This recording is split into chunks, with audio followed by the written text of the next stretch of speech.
শুয়ে থাকো, আমি বাথরুমে লুকিয়ে থাকছি।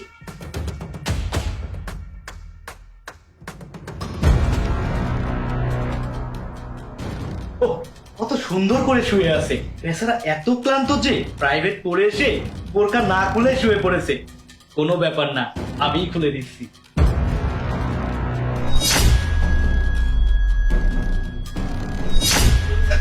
আরে ইমন, তুই তুই এখানে অপর ঘরে কি করছিস?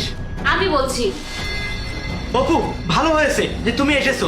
এই শয়তানটাকে দেখো, তোমার ঘরে এসে বোরকা পরে তোমার বিছানায় শুয়ে পড়েছে, যাতে তুমি বাথরুম থেকে এসে একে কোনো মেয়ে ভেবে জড়িয়ে ধরে শুয়ে পড়তে পারো। এ আল্লাহ, কত বড় জঘন্য, কত বড় নিচু মনের মানুষেরা। চুপ করো তুমি। তুমি নিজে জঘন্য, ও না। তুমি আমার মুখের উপর এত বড় মিথ্যা কথা বলছো, আবার ওর উপর মিথ্যা দোষারোপ করছো। ওকে আমি বলেছিলাম যে আমার জায়গায় বোরকা পরে এখানে শুয়ে থাকতে, কারণ কিছু রাত ধরে এমনটা হচ্ছে যে কেউ প্রতিদিন রাত্রে এসে আমি ঘুমিয়ে যাওয়ার পর আমার